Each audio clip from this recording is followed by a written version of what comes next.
So after people had issues with George Lazenby's portrayal of Bond, and also with George Lazenby being a fucking idiot and becoming a hippie and doing a bunch of fucking drugs and not getting his fucking beard shaved or his hair cut for the fucking premiere of this movie, so they did the logical choice and went back to Sean Connery.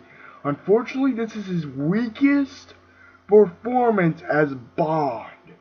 I still like this movie. I love the two villains in it, but weakest performance. So they went with someone who they were going to pick for, surprisingly, for Dr. No, Sir Roger Moore.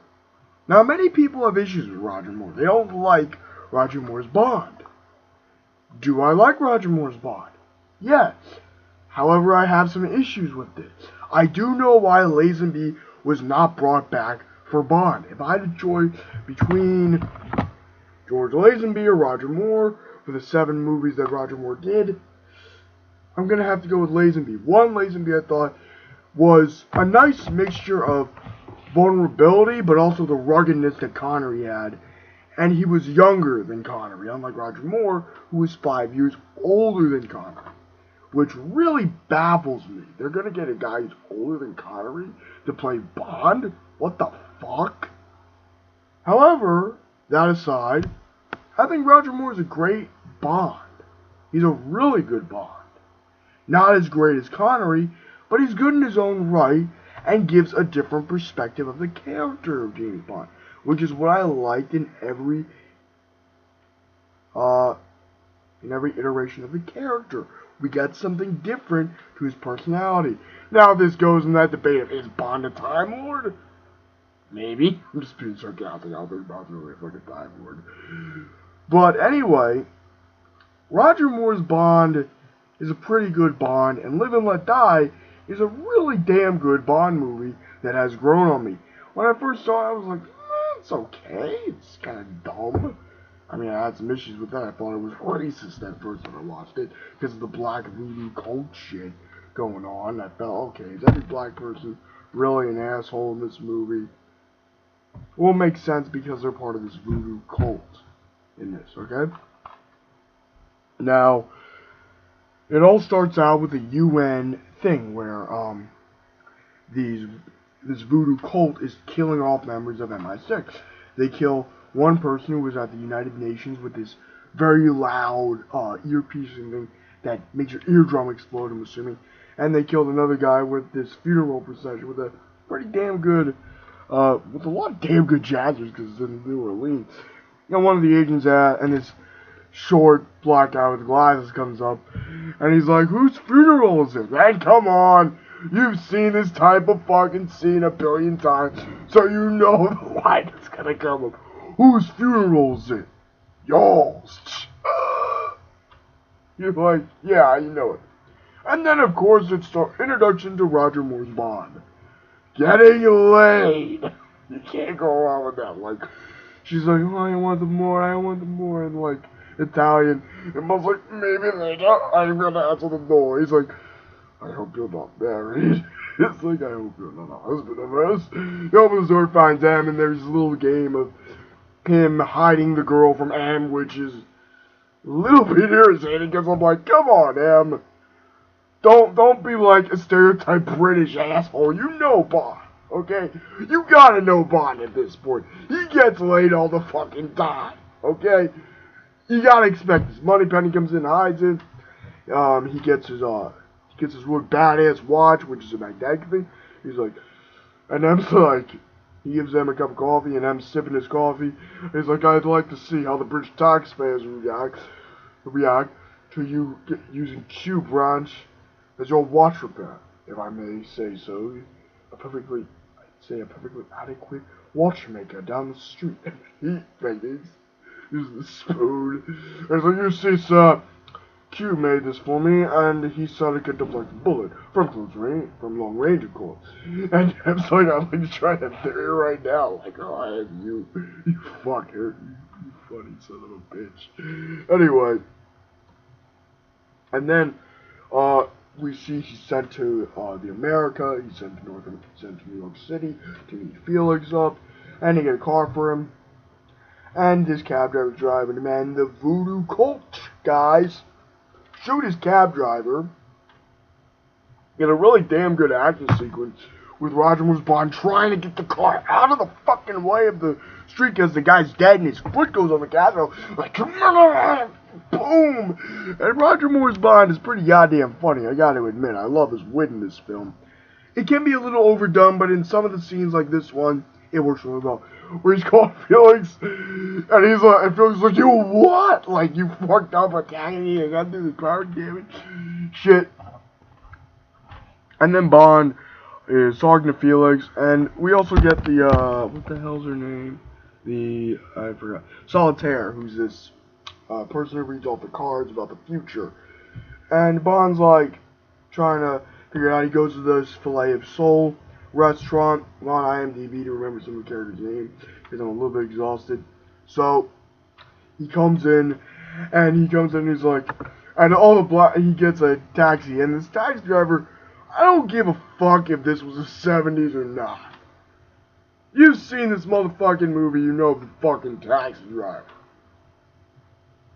This fucker, guys, is an afro with these long ass motherfucking sideburns. They go like here and they go, there's no mustache or anything, and it looks fucking ridiculous.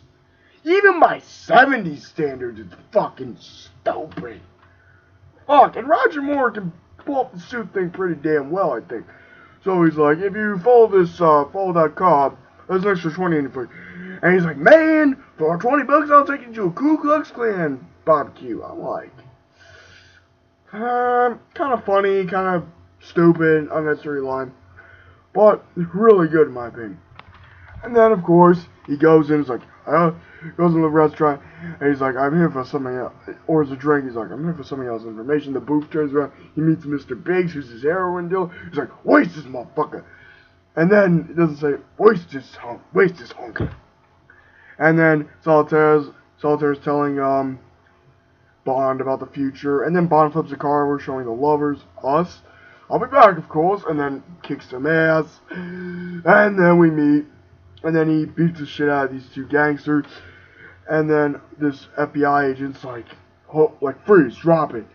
And then he says he's working for Felix. And then he goes to, not Louisiana. He goes to the Caribbean. Out in the Caribbean. And then we meet, Kananga, who's a really good Bond. I like Kananga. I mean, I've grown to like this guy. Kananga is really a good Bond villain because he's both a diplomat and he's also Mr. Biggs, this gangster. And his plan is to distribute the heroin like for free, so he can make everyone hooked on it, and then after all the samples are gone, he can have a monopoly on the heroin. Actually, pretty damn brilliant if you want to be a drug lord. So that works.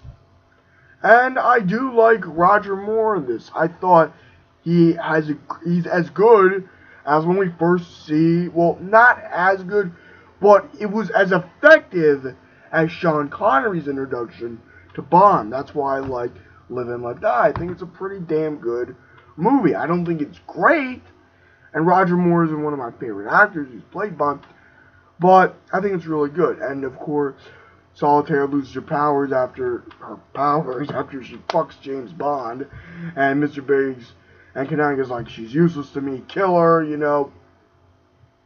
And then, of course, Bond saves her through this really badass fight sequence. And we get the Kananga's death is really fucking stupid.